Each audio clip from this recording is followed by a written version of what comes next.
पंचगंगा प्रदूषणाचा मुद्दा ऐरणीवर आहे. पातळी खालावली. जलपर्णीचा विळखा. इचलकरंजी शहरालगतच्या पंचगंगा नदीपात्रातील पाण्याची पातळी दिवसेंदिवस कमी होत असून नदीच्या पाण्याला काळपट रंग येऊ लागल्याने पर्यावरणीय चिंतेत भर पडली आहे. दुसरीकडे नदीपात्रात जलपर्णीने पुन्हा डोके काढले असून वेळीच उपाययोजना न झाल्यास संपूर्ण नदीपात्र जलपर्णीने व्यापण्याची शक्यता व्यक्त होत आहे. यापूर्वी महापालिकेने यांत्रिक पद्धतीने जलपर्णी काढणे, औषध फवारणी आदी उपाययोजना केल्या होत्या. मात्र दरवर्षी जलपर्णीचा प्रश्न पुन्हा उद्भवत असल्याने कायमस्वरूपी उपायांची गरज अधोरेखित होत आहे.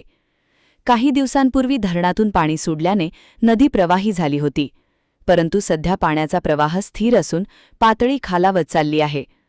प्रशासनाकडून धरणातून पाणी सोडल्याची माहिती देण्यात आली असली तरी अशी स्थिती निर्माण झाल्याने नागरिकांमध्ये चिंता वाढली आहे. नदीपात्र जलपर्णीमुक्त ठेवण्यासाठी तातडीने ठोस कृती आराखडा राबविण्याची मागणी होत आहे. दरम्यान पंचगंगा नदीपात्र जलपर्णीमुक्त ठेवण्यासाठी यापूर्वीही अनेक सामाजिक संस्था, मंडळांनी सामूहिक प्रयत्नातून आपले योगदान दिले आहे.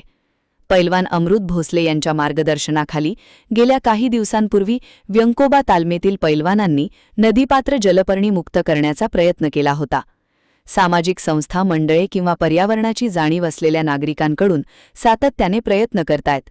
मात्र प्रशासन या गोष्टीकडे जाणीवपूर्वक दुर्लक्ष करत गांभीर्याने पाहत नाही, ही खेदाची बाब म्हणावी लागेल.